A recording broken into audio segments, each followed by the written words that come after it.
Bueno, un invitado especial en esta serie de entrevistas que estoy realizando. Hoy estamos con David Ayala. Voy a hacerte una breve introducción, David, para aquellos que no te conocen.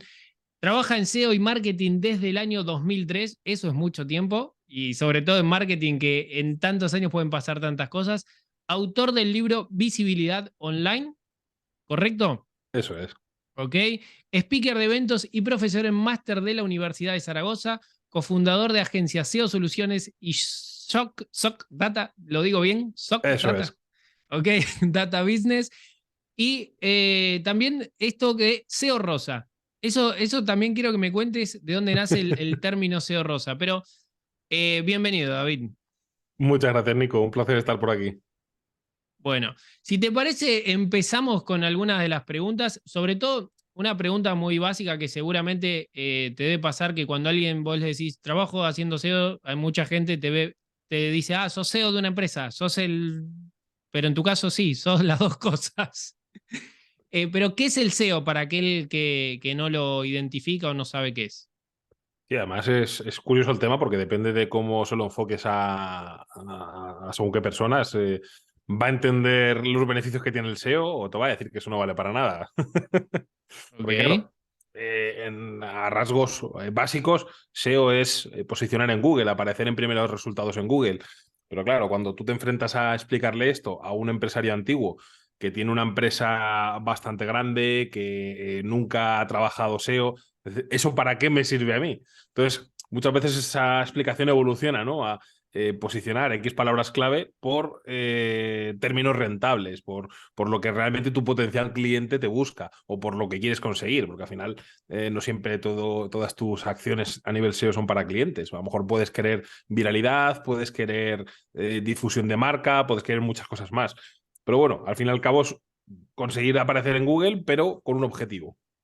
ahí creo que ese término te debe sonar un montón, porque te deben decir, yo quiero aparecer en Google, te dicen, ¿no? Ok. Sí, o también pasaba muchas veces, ¿no? Por ejemplo, hoy mismo. Hoy me he levantado, bueno, que me levanto hace nada de la cama, y me dicen, ostras, es que este proyecto no funciona, este proyecto, vamos, llevando un mes de trabajo, ¿no? Que dices, hostia, ¿qué parte no entendiste? Que a partir del sexto mes tenemos resultados. Y reviso analíticas, reviso el tracking de posiciones y la key principal nos ha pasado de puesto 30 a puesto 7. Y hostia, digo, creo que no has entendido muy bien lo que es el SEO, ¿no? Y creo que no estás midiendo muy bien el, el, el reporte de caja que te está trayendo. Digo, porque si esto no lo has visto. Claro, claro, claro. Vale, eso ya vamos a ir entrando en eso, que son los típicos desacuerdos o esto que vos decís, falta de conocimiento de parte del cliente y se piensan que todo es rápido, automático y mágico sobre todo. Pero me interesa saber cómo iniciaste en el SEO. ¿Cómo fue que vos dijiste, ok, me gusta el SEO, voy a meterme en esto? No, fue al final como un juego, porque realmente cuando empecé en 2003 es que no se llamaba, o al menos yo no conocía el término SEO, no tenía ni puta idea qué cojones era el SEO. Lo que sí que yo empecé con webs, haciendo webs, toquiteando cosas en la web, cambiaba el title, cambiaba textos, cambiaba zonas, creaba, eliminaba, y según qué acciones sí que veía que reportaban tráfico y otras acciones hacían que disminuyera o que se quedara igual. Entonces, en cierto modo, estaba haciendo SEO, pero realmente no tenía ni puta idea que era SEO. O sea, fue un juego de hago esto y tiene esta reacción, hago esto otro y tiene esta otra reacción. Y fue un poco prueba-error, que luego ya es otro tema, ¿no? Luego ya cuando vas viendo dices, coño, es que lo que estaba haciendo tenía una lógica y pasaba por esto, ¿no? Pero al principio es curioso. Vale, perfecto. Entonces, te formaste como medio autodidacta, por lo que entiendo, en Eso es. principio.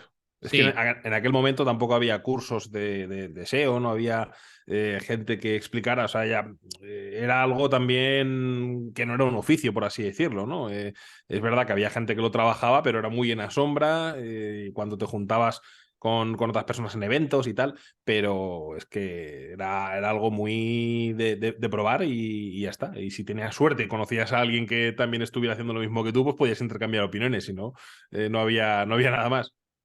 Vale, sí, sí, bueno, siempre el tema de rodearse de la gente que sabe te nutre y el intercambio de opiniones y eso es súper interesante. ¿Me podrías completar esto? El SEO es una profesión donde se necesita tener, ¿qué? Paciencia. Paciencia. Ok.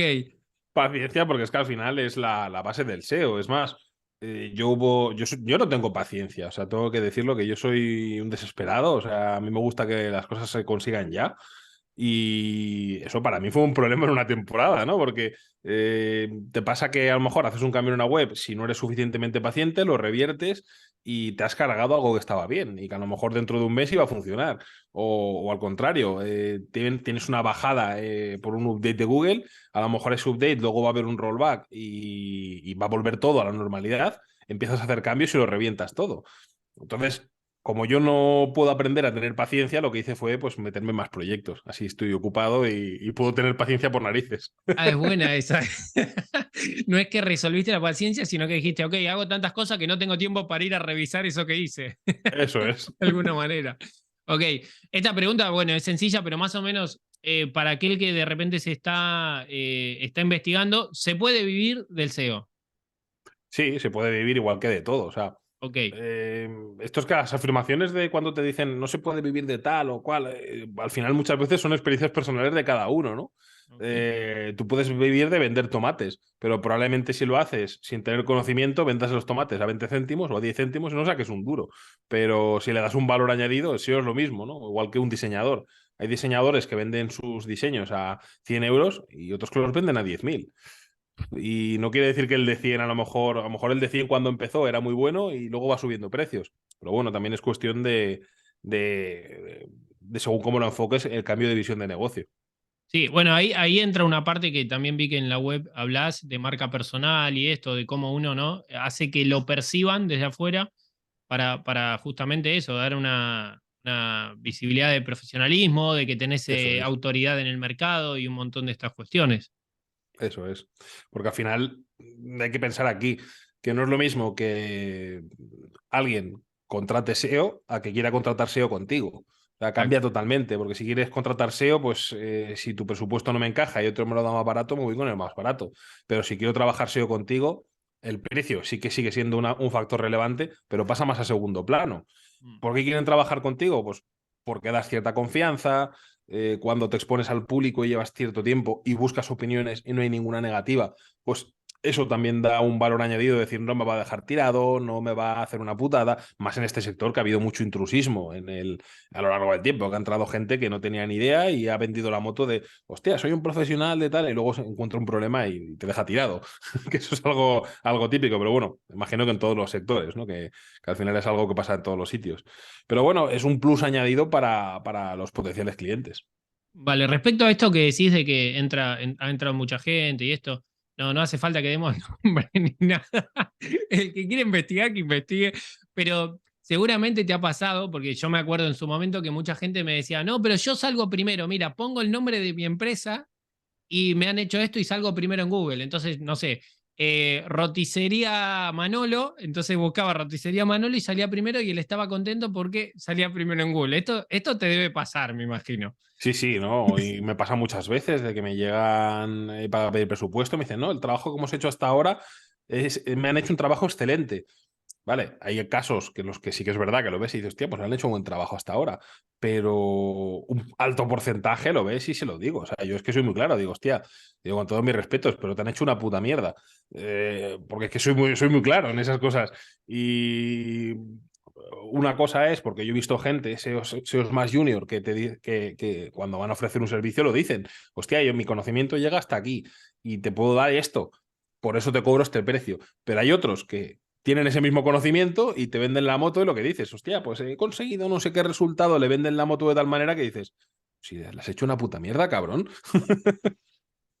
Bueno, tu vínculo con el SEO ya lleva muchos años y podrías, ¿qué es lo que más te gusta del SEO? Obviamente es muy extenso todo, pero la paciencia no creo que sea, tener paciencia no creo que sea, pero ¿qué es lo que más te gusta del SEO? Ahora, a mí lo que más me gusta es la investigación, ¿no? Y ya no me refiero a investigación pues tipo herramientas, ¿no? Que evidentemente pues herramientas utilizo mil, pues XHREF, Ranking, etc. Pero me refiero a investigación más al propio Google y al propio cambio de tendencias, de algoritmo, etc.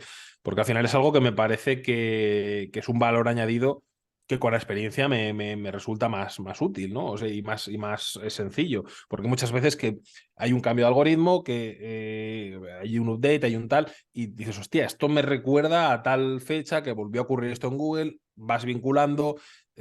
Parte interesante, que tengo un baremo alto de clientes por las agencias que tengo, entonces puedo ir sacando patrones y decir, vale, todas estas webs han subido, ¿qué tienen en común? O todas estas webs han bajado, ¿qué tienen en común? Más aparte ir analizando pues, el resto de competencia, qué es lo que ha hecho. Y esa parte me parece muy interesante e importante porque, ostras, que no es solamente el consigo subir, ¿no? Sino consigue mantenerte arriba y que no caiga. Que esta parte de investigación para mí es esencial. En este punto el SEO tiene como un poco, no sé, yo lo percibo así, como el secreto de la Coca-Cola que nadie lo sabe, que es como, ok, hay como unas, ¿cómo se dice? Ay, no me Una base. sale, una base a seguir, pero realmente lo que acabas de decir, no sé, es como tú te guías mucho también por lo que está pasando con tus clientes, no tanto por lo que por ahí te puede estar diciendo internet o qué. Sí, porque al final hay que pensar aquí que, por ejemplo, mucha gente que utiliza las notificaciones de Google o los mensajes que te dan ellos como si fuera, vamos, un obligado, un tal. Y yo te diría que el 70% de las cosas que dicen los de Google es mierda. Y el otro 30%, una parte es para despistar y la otra parte, pues, tiene algo de verdad, ¿no? Entonces, ¿hay que escucharlos? Sí, pero hay que cogerlo con pinzas. Porque, hostia, recuerdo una notificación que hicieron que, hostia, a partir de ahora todas las redirecciones 30x van a tener el mismo valor. Y yo recuerdo que me vino un par de personas y me dijeron, no, a partir de ahora las migraciones se van a poder hacer con una redirección 302. Y yo se lo dije claramente. Le dije, si tienes cojones, hazlo. Digo, no me vengas a decírmelo. Y me dijo, no, no, yo por si acaso no lo voy a hacer. Digo, entonces, ¿qué mierda me estás hablando?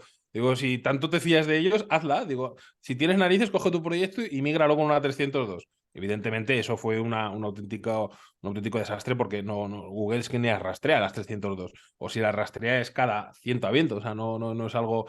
Entonces, claro, eh, ya luego cada uno, pues va siguiendo el camino que quiere, ¿no? Algunos pues se basan en lo que dicen otros se basan en lo que dice Google, otros en la experiencia.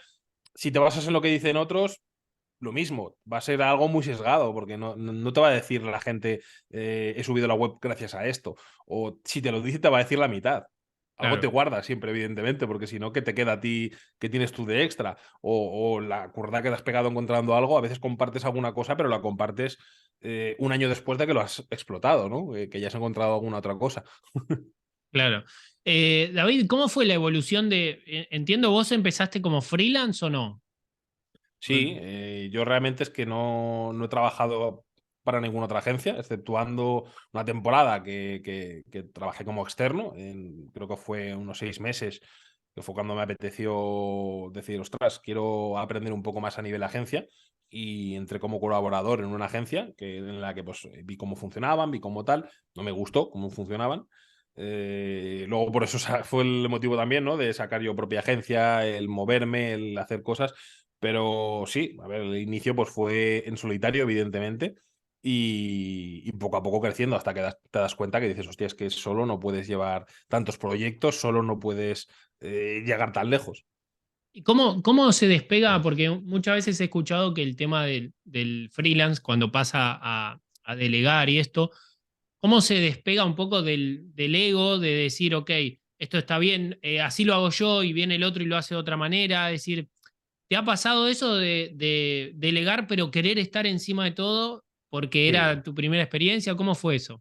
Sí, y sobre todo es duro mentalmente en cuanto a que a ti te gustan, bueno, a mí por lo menos me gustan hacer las cosas de una manera muy específica, sé que funcionan de esa manera.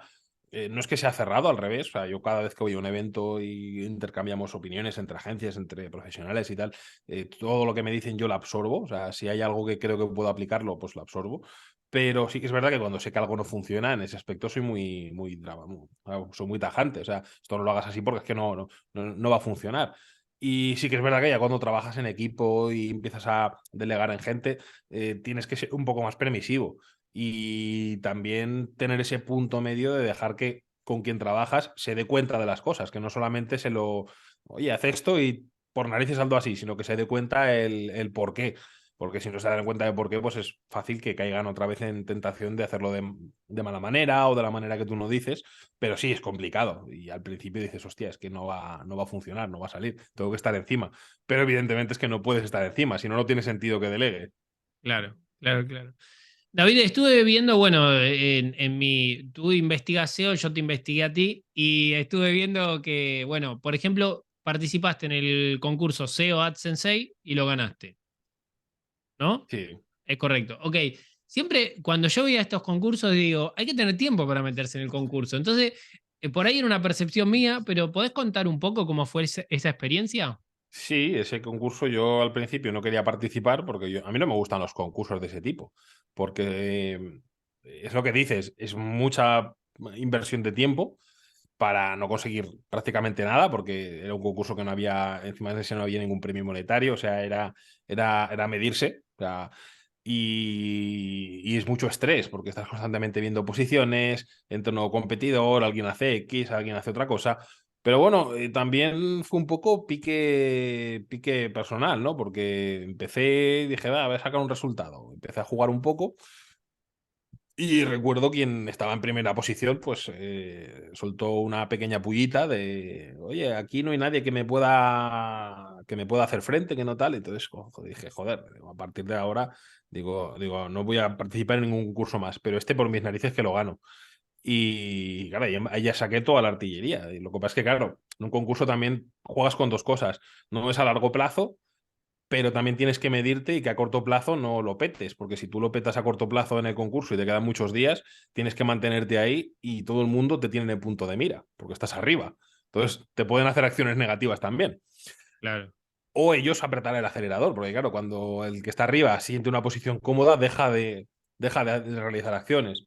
Y yo lo que hice fue pues mantenerme con un resultado en un tercer cuarto puesto y para no perder el tiempo, pues saqué un segundo resultado que también me mantuve en cuarto quinto puesto. O sea, participé con dos, porque además me dio mucha rabia que la gente que ya daba por perdido el concurso apoyaba a los que estaban primeros. Que decía, hostia, cabrones. O sea, encima de que tienen fuerza, ahora les apoyáis, le deis enlaces, le redireccionáis el dominio con el que estéis participando. Claro, entonces dije, hostia, pues yo me voy a liar con mi persona favorita, que soy yo mismo.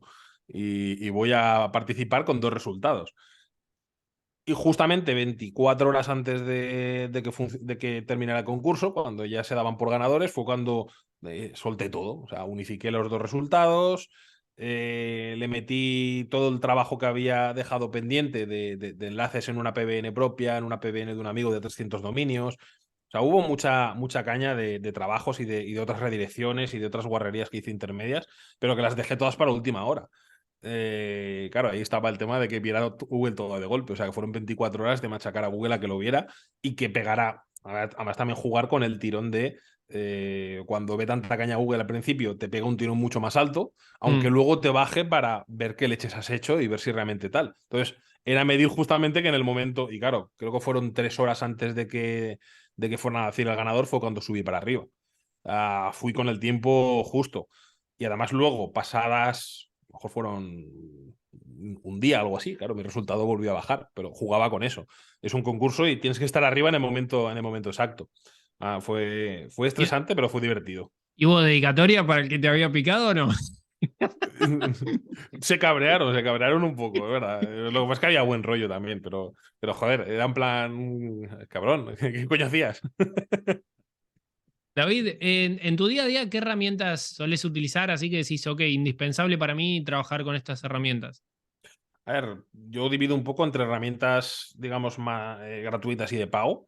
Mm. En gratuitas, pues utilizo prácticamente todos los días a Google Analytics, Google Search Console, los Data Studio, los Excel. O sea, al final, por sí o sí necesito tablas de Excel para compartir datos, filtrar, etc. O sea, eso me hace falta sí o sí.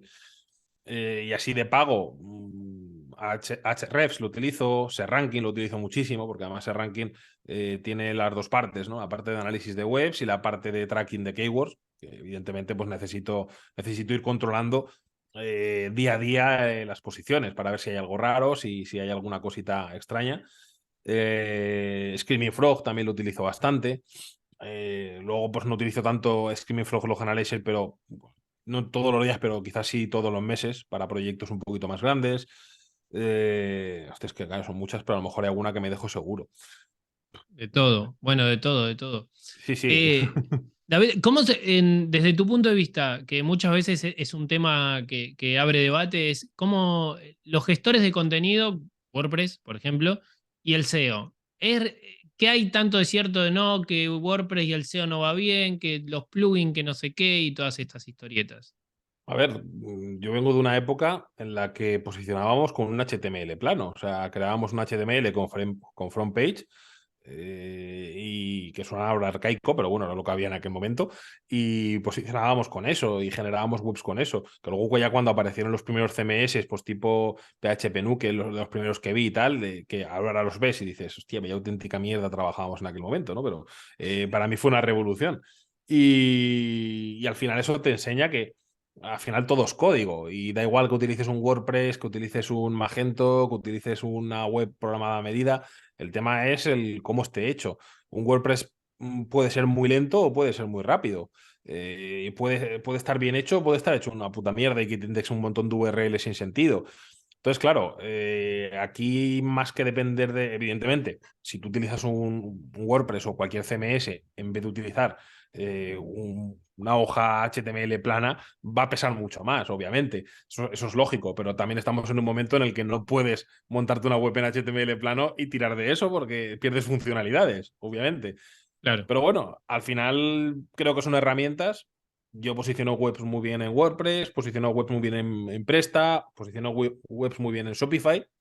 Que lo mismo, ¿no? Shopify, pues de cara a SEO, es muy poco configurable para mi gusto, pero puedes tú aprender un poquito de Liquid, modificar las plantillas y hacer lo que te dé la gana. Igual que pasa con WordPress, que hay plantillas que están hechas polvo y coges, modificas el código y puedes dejarla mucho más optimizada. Ok, genial. El SEO, ¿podríamos considerar que el SEO es la mejor fuente de tráfico o no? A ver, yo te diría que para mí la mejor fuente de tráfico es el directo, ¿no? Porque si es directo es que ya te conocen, ya te compran y gente que repite. Pero quitando gente que ya te conoce, para mí SEO es una de las mejores fuentes de tráfico porque es de las que mejor convierten. No por nada, sino porque pensemos, si tú compras una publi, por ejemplo, en redes sociales o estás trabajando en redes sociales, a lo mejor pillas a alguien que le puede interesar tu producto, tu servicio, pero no en ese momento. Con lo cual, me parece que son rentables si utilizadas bien. Y es más, yo las utilizo y en proyectos que nos volcamos en ello también lo utilizamos. Pero claro, cuando tú trabajas SEO, si trabajas las búsquedas adecuadas, porque a ver, yo veo e-commerce que se han volcado en trabajar en blog y no facturan una mierda. A lo mejor tienen 5 o 10 mil visitas al día y facturan una mierda. Que dices, hostia, llevamos un proyecto de tienda de ropa que con 900 visitas al día factura entre 20 y 25 mil euros al mes. Ah, porque claro, es tráfico muy, muy cualificado. Por ponerte el ejemplo, imagínate una tienda de comida de animales, pues comprar comida de perros. Tía, el que busca eso va con la visa en la mano.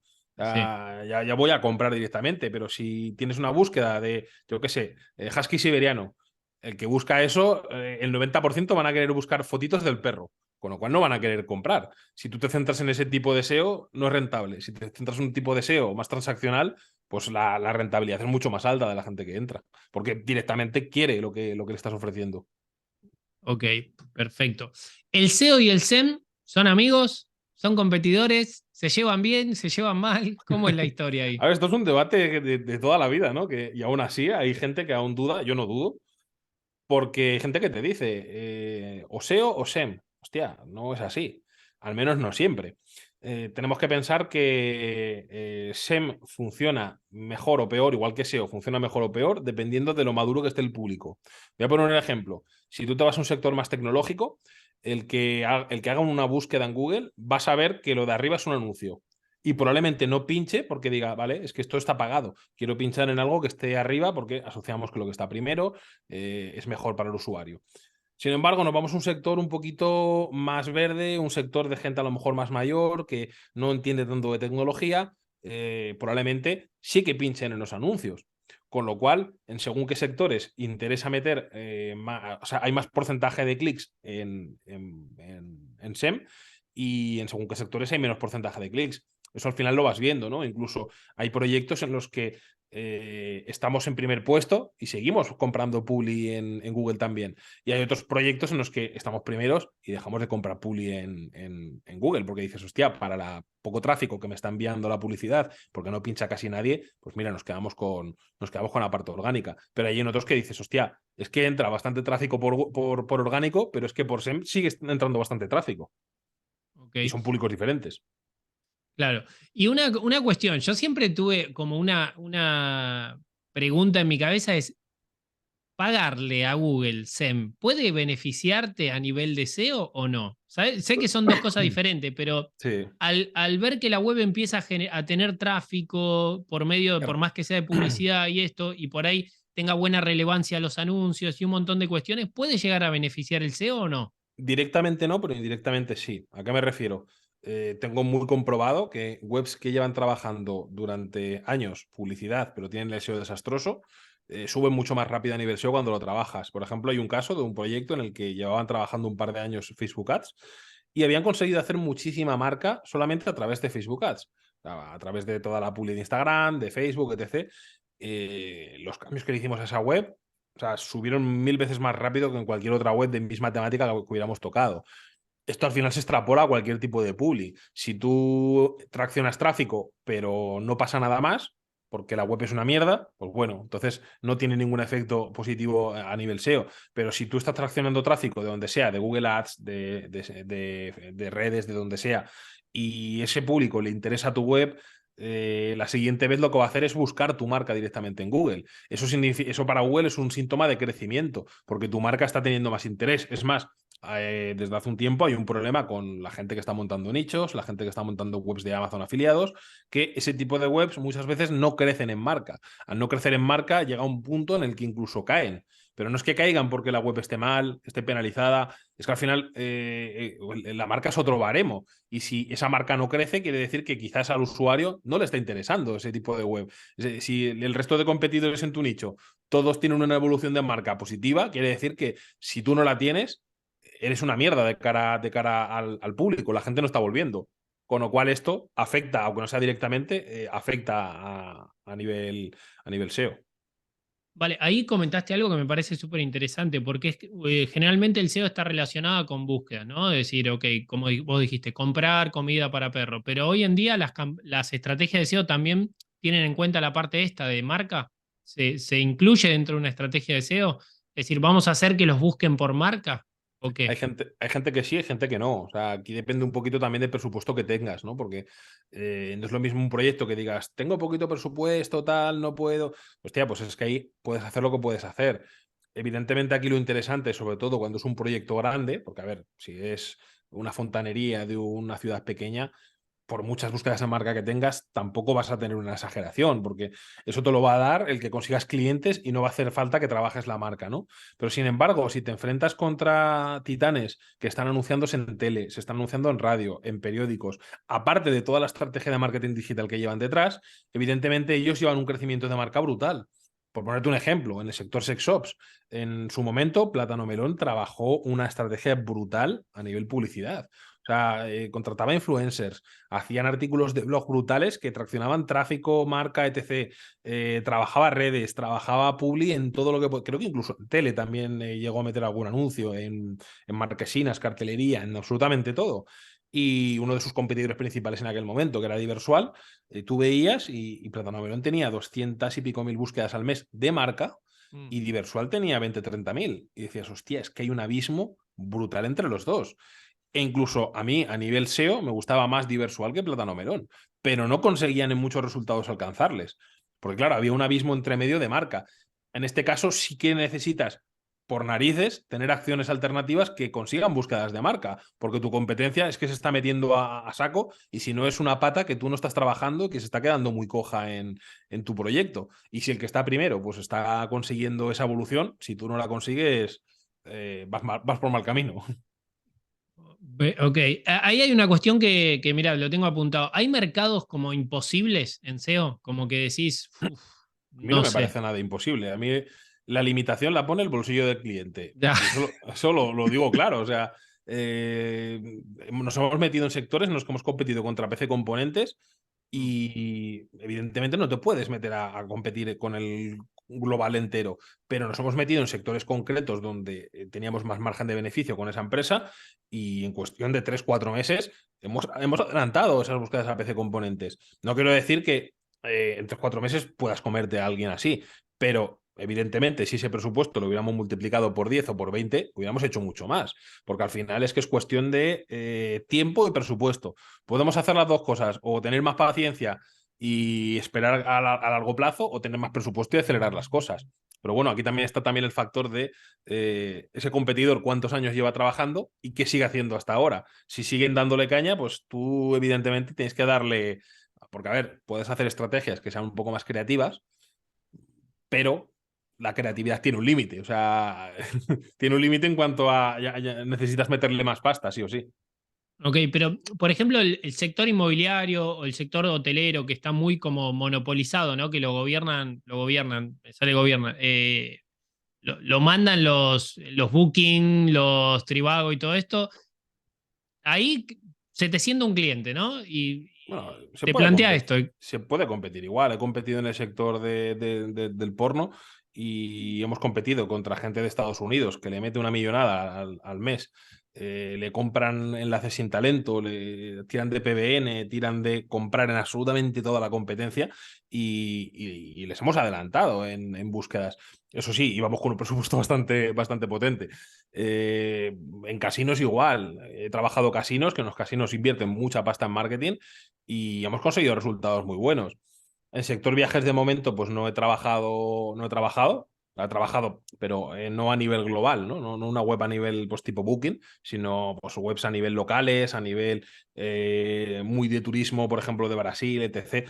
Pero al final es lo mismo. No quieras competir contra Booking por 1.000 euros al mes, pero si tienes un presupuesto o sea, un presupuesto alto, a ver, que tampoco es alto, ¿no? Me refiero, porque si estamos compitiendo en esa escala, la rentabilidad que vas a conseguir va a ser alta también. Pero si tienes el capital para poder invertir, pues se puede hacer algo. Ok. Esta pregunta me da gracia porque a ver cómo te cae esta pregunta. ¿Cómo se lleva el SEO con el diseñador gráfico y el de UX? Pues depende de cómo sean todos, ¿eh? A ver, es que aquí en este aspecto me ha tocado de todo, ¿no? Hay clientes que te derivan todo, que te dicen, oye, nos haces el diseño, nos haces tal, nos haces absolutamente todo, y hay otros que tienen equipo interno y tienes que, como dices, pues congeniarte con el diseñador que tienen, con el programador, con el de UX, con el tal. Entonces, hay veces que te encuentras con gente súper válida, súper simpática, que están con muchas ganas de crecer, de colaborar, de aprender mutuamente de uno del otro.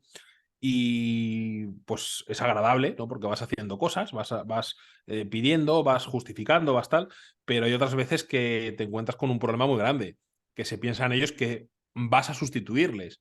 Y dices, hostia, ¿qué cojones te voy a sustituir? Si a mí me interesa trabajar contigo y que tú funciones, si tú conoces el proyecto desde dentro y tú eres quien me puede ayudar a hacer los cambios que necesito, quién tal. Entonces ahí muchas veces hay ese choque de rivalidad que se piensan que vas a entrar a robarles el puesto, cuando ni mucho menos, al revés. O sea, a mí me gusta mucho trabajar con equipos internos porque el equipo interno conoce perfectamente el proyecto, sabe cuáles son las carencias, sabe cuáles son los fuertes y, hostia, eso te ayuda en vez de tener que ir descubriendo tú las cosas, que te las digan ya. Claro, claro, claro. Bueno, para que la gente tenga referencia, primero, hay categorías de SEO, SEO Junior, SEO. Antes lo nombraste, que se escucha mucho en los que hacen programación, ¿no? Programador Sí. Junior, Senior, no sé qué. ¿Hay categorías también en SEO o no? Sí, al final es lo mismo. O sea, en SEO pues muchas veces se divide entre un SEO junior, un SEO senior. Aquí pues yo creo que también está un poco, entre comillas, prostituido el tema de LinkedIn, ¿no? De que cualquiera hace un máster y ya se pone que es un SEO senior. Para mí hacer 10 máster no es ser SEO senior, es ser un estudiante. O sea, porque es que al final, cuando, por ponerte un ejemplo, un arquitecto sale de estudiar arquitectura, no es el mejor arquitecto del mundo, ni es un arquitecto experimentado. Es un estudiante que acaba de terminar una carrera. Punto. En esto es lo mismo, cuando terminas de estudiar SEO, que aparte, muchos máster, pues hay algunos que son buenos, pero hay otros que dejan mucho que desear. No digo ninguno en concreto, pero bueno, ya sabemos todo el mundo. Entonces aquí, claro, yo para mí un SEO senior es el que tiene experiencia, porque al final a mí en SEO el valor no es lo que estudies, no es que aprendas la base. Evidentemente es importante que aprendas una base, que aprendas conocimientos, que aprendas de uno, de otro, pero para mí lo importante es que te formes en tu propia manera, en tu propia forma de trabajar, porque es que yo conozco muchísimos SEOs y cada uno pues trabaja de una manera diferente. Hay SEOs que se enfocan mucho en analítica, SEOs que se enfocan mucho en link building, SEOs que se enfocan mucho en la parte de arquitectura. No es ni mejor ni peor, pero han cogido todo lo que ellos han aprendido con el tiempo, su experiencia, y lo que mejor les ha funcionado lo aplican.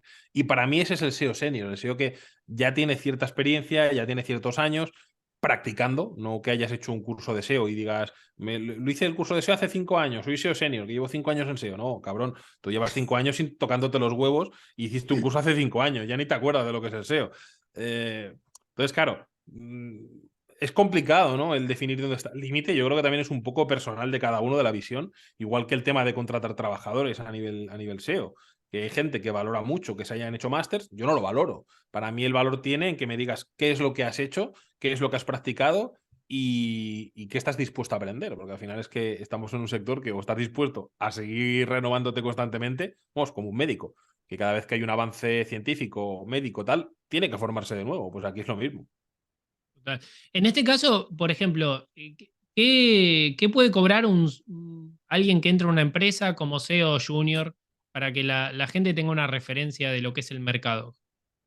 A ver, aquí depende mucho de la empresa, evidentemente, Mm. pero por lo que he visto yo en mercado, pues, el SEO empieza a estar a partir de 1.200 euros al mes el sueldo. Empieza a estar a partir de ahí. Evidentemente hay empresas que pagan 1.200, empresas que 1.500, empresas que 2.000. Depende un poco también de la magnitud de la empresa.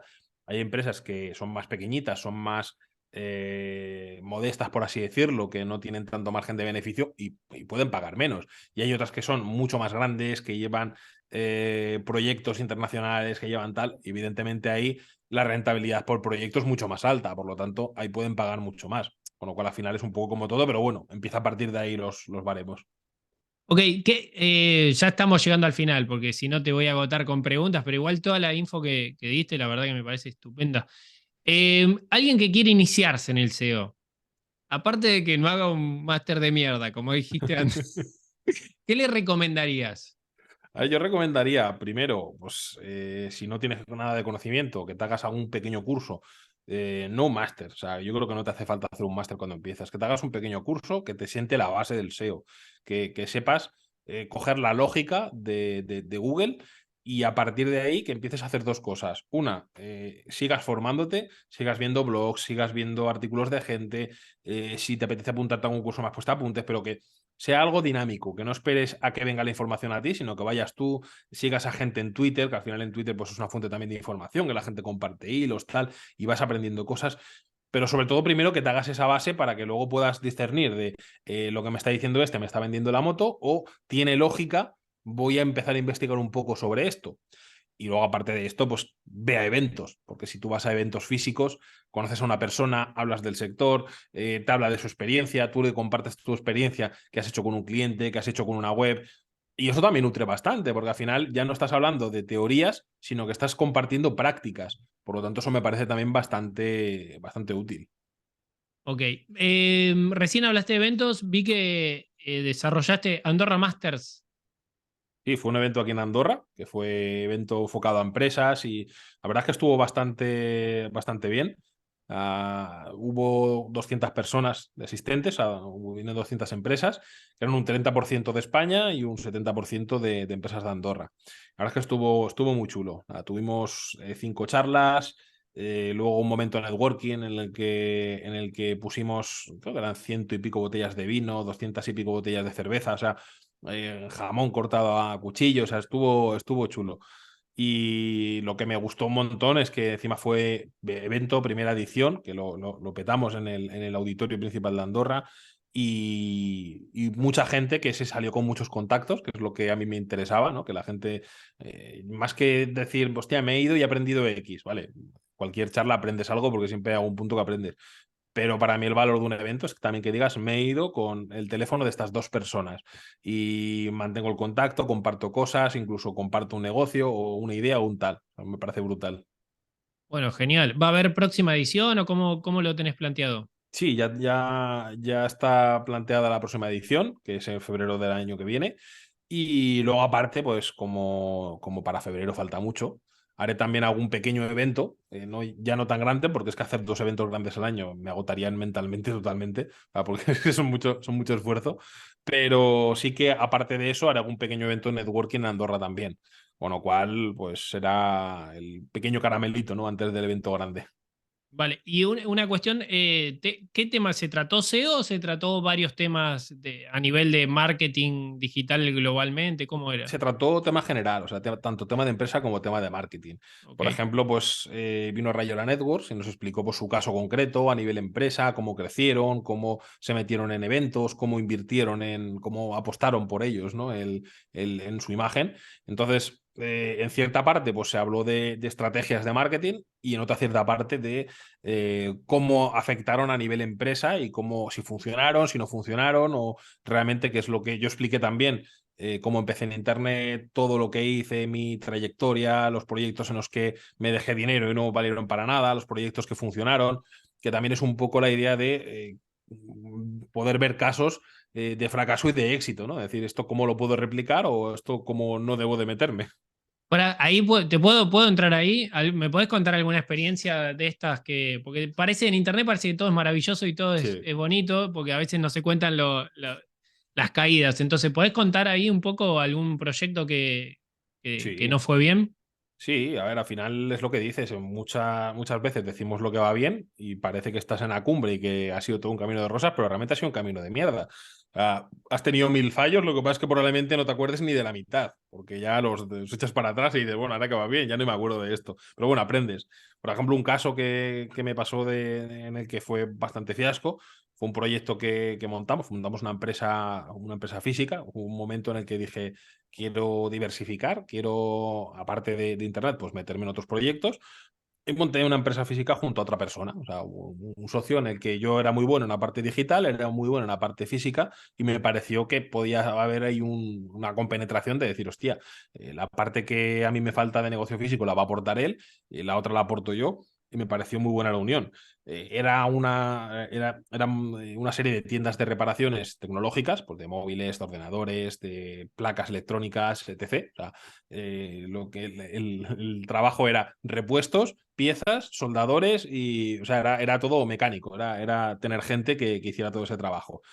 Y la verdad es que empezamos muy fuerte porque mientras estábamos montando la empresa, adecuando local, tal, yo ya estaba posicionando la web recuerda, a ver, ahora ya es algo más típico, ¿no? Que la gente coja y posicione un negocio por todas las ciudades de España, por ejemplo, ¿no? Que posiciones por tal. En aquel momento no, en aquel momento incluso lo hice sin un WordPress. Cogí, hice una pequeña programación personalizada en PHP, HTML, con una pequeña base de datos y hice un pequeño Spintax para todas las ciudades, por todo, por reparación de móviles, pues Barcelona, Madrid, Zaragoza, reparación de televisores por todas las ciudades, reparación de ordenadores, todas las ciudades, reparación de placas electrónicas, todas las ciudades. Y encima, claro, en Google eso, en ese momento pues aún no se hacía todas estas cosillas y contextos bastante arcaicos empezamos a posicionar en top 5 en muchísimas ciudades. Entonces, claro, abrimos y ya teníamos trabajo desde el principio. Y creo que fue el segundo o tercer mes, ya teníamos beneficio. Cuando normalmente en un negocio físico esperas el segundo o tercer año cubrir gastos. La verdad es que empezamos muy fuertes. Incluso luego nos hicimos franquiciadores para que la gente pudiera hacer franquicias nuestras y tal. El problema es que luego cuando llevábamos 9 meses, la empresa ya no salía rentable. Pero bueno, no salía rentable por otros temas, ¿no? Lo típico de discusiones de socios y cosas ocultas que te vas dando cuenta después. Pero bueno, perdí pasta en aquel momento, evidentemente, porque invertimos mucho al principio, de educación de local, a nivel marketing, toda la pasta que metimos, tal. Pero bueno, sirvió también de experiencia a nivel, o sea, yo lo digo siempre, fue el máster más caro de mi vida, porque fue un máster muy caro, pero fue un máster a nivel empresa que yo creo que o sea, que no lo dan en ningún sitio. Claro, aprendiendo con la práctica. Totalmente. Ah, Y aprendiendo de una persona, pues que en aquel momento él te enseñaba a bordear eh, todos los problemas, toda la legalidad, todo el tal. O sea, aprendí cosas bastante chulas. También aprendí a qué socios no elegir, ¿no? Que no te den por el culo. Ok, gracias por compartirlo, David. David, para ir cerrando un poco, ¿para dónde crees que va el SEO? Sabemos que aparece en toda la parte de inteligencia artificial, ahora mucha gente te dice que escribas los artículos con inteligencia artificial y esto, entonces, ¿cuál es tu percepción de hacia dónde va el SEO? Para mí el SEO desde hace tiempo va a proyectos reales.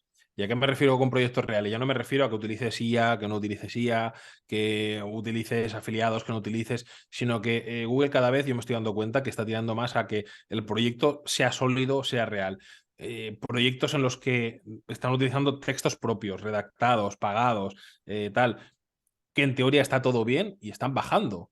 Y te das cuenta que una de las cosas que falta pues es o marca o naturalidad o que ese proyecto no se quede en lo que hacíamos antes, ¿no? En un EMD que compras pues yo qué sé, comprar bicicletas estáticas.com y se queda más que luego enviarlo a Amazon afiliados, luego nunca vuelve el usuario a tu web, nadie te busca nunca, no queda como un proyecto real, o sea, no tienes métricas de un proyecto real. Entonces, para mí, está tirando todo a proyectos reales y a afinar intencionalidades de búsqueda, porque esto está tirando bastante Google, el que llega un momento y la gente dice, hostia, me ha bajado esto, ya subirá, o voy a meterle enlaces y va a subir.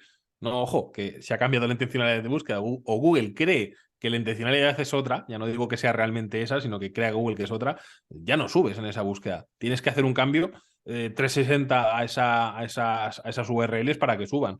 Entonces, vamos a un SEO un poquito más analítico, a un SEO un poquito más de proyecto real en el que vamos a tener que combinar con otras estrategias de marketing, de captación de tráfico, de creación de marca, etc. O sea, vamos a proyectos más completos que cuando, por ejemplo, yo empecé en SEO, que te hinchabas a hacer enlaces y subía, y ya estaba.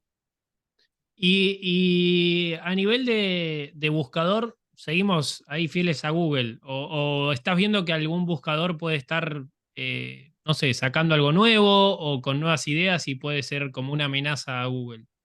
A ver, de momento, por ejemplo, en España Google sigue siendo el rey. Evidentemente hay otros mercados, por ejemplo, cuando me toca trabajar con gente de Estados Unidos, también trabajamos Bing porque tiene una cuota de mercado alta. Ojo con Bing ahora que Microsoft se ha metido con el tema de la IA, que pueda darnos más de una sorpresa. No lo sé, porque, a ver, lleva ya mucho tiempo y Bing puede ser uno de esos gigantes muertos o aletargados que de repente pueda, porque aparte tienen la capacidad y la pasta, o sea, en cualquier momento podrían hacerlo.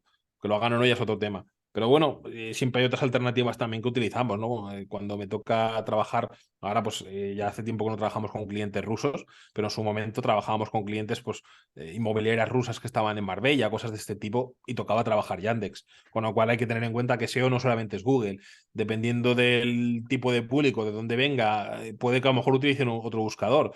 O lo que te decía, en Estados Unidos no es una cuota del 100%, pero creo que era un 40% que utilizaban Bing. O sea, una cuota significativamente alta como para decir, necesito también Bing. Ok. Bueno, David, nada, gracias por todo lo que aportaste. Para que te encuentran si querés decirlo vos. Sí, sí, me pueden encontrar en mi web, davidayala.com, y quien quiera contactarme, pues me puede contactar por ahí, que siempre contesto a todo el mundo. Si no te contesto es que me ha llegado a spam y no me he dado cuenta, pero contesto siempre. O por mis redes sociales, pues @ su webmaster en Twitter, que ahí es más profesional la red, o en LinkedIn, o en Instagram, David Ayala Gil, que ahí pues me vas a ver comiendo chuletón o haciendo el ganso, que es Lo vi, más lo de vi. esparcimiento. Y bueno, si alguien quiere encontrar también mi nuevo proyecto, que es olvidalia.com, que me he metido en otro fregado nuevo, que es de limpieza de reputación, imagen, etc.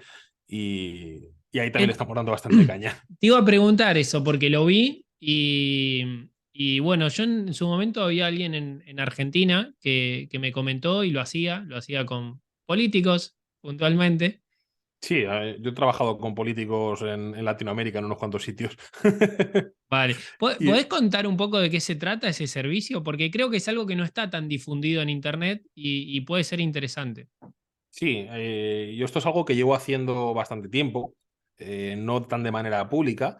pero que lo llevo haciendo. O sea, he tenido clientes pues, famosos, artistas, políticos, empresarios, o sea, porque al final es gente que tiene exposición pública, ¿no? Es gente que...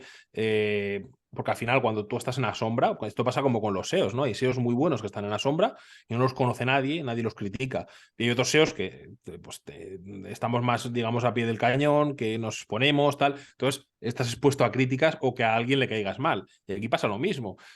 Cuando un político van a llegar a elecciones, se va a agarrar la gente a un clavo ardiendo, a sacar mierda, cuando tenía 17 años se puso la camiseta de no sé qué, y dices, hostia, tío, o sea, es un tío que tiene 50 años, cuando tenía 17 años, claro que hacía gilipollas, y claro que se ponía camisetas reivindicativas, raras, y que a lo mejor van en contra de su ideología de ahora, pero hostia, es que no tenía nada que ver tu yo de 17 años con tu yo de 50 tacos.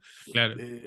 O a veces también pasa, ¿no? De empresarios que terminan mal con un socio y el socio conoce a X periodistas y le ponen verde en X periódicos llamándolo de estafador, de tal. Entonces, esa parte lo que intentamos es dar una segunda oportunidad a esta gente, ¿no? De decir, hostia, es que todo esto no debería de estar manchando tu imagen, siendo que muchas veces o es mentira, o es un ataque de reputación que te intentan hundir, o es la competencia, o es tal. Evidentemente también hay casos que incluso pues, yo he rechazado, que digo, hostia, esto éticamente no me parece bien, esto yo no me voy a meter, pero muchas veces te dices, hostia, es que esto es injusto que le estén haciendo esto a esta persona. Y lo que hacemos pues es conseguir que esos resultados se eliminen, o si no conseguimos que se eliminen, que se quite la máxima visibilidad posible. Esto es lo que se suele decir, ¿no? Si quieres enterrar a un muerto, entiérralo en la segunda página de Google. Bueno, pues yo la entierro en la 10, para que por si acaso se levanta o lo que sea, que desaparezca un poco más. Y en redes sociales o en comentarios, en tal, lo mismo, ¿no? El tema es que estamos muy expuestos.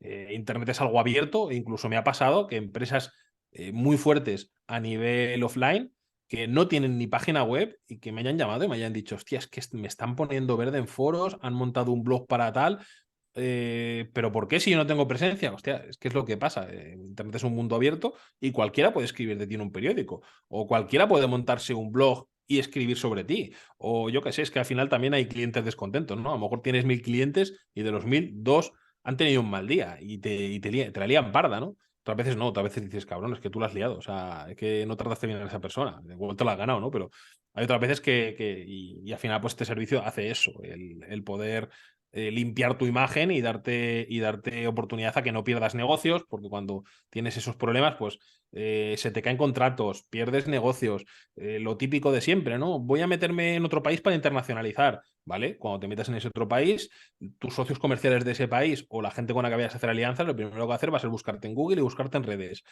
Si encuentra cosas raras, aunque sean mentira, hostia, más de uno le va a echar para atrás y va a decir, Claro. hostia, yo contigo no quiero hacer nada y pierdes negocios millonarios, con lo cual supone un problema. Vale, David. Ese creo que es un tema que me encantaría hablarlo más en profundidad, pero bueno, ya hoy hablamos un montón, pero es interesante. Muchas gracias por participar. Bueno, ya saben, davidayala.com, ¿no? Eso es. Ok, ahí, bueno, tenés, ahí vi que haces mentorías, consultorías, formación, tenés tu formación de SEO, ¿no? También. Eso es. Ok, así que bueno, ya saben dónde encontrarlo. Si quieren aprender SEO y del bueno, ahí está, David Ayala. Gracias, David. A ti, Nico, un placer. Un placer.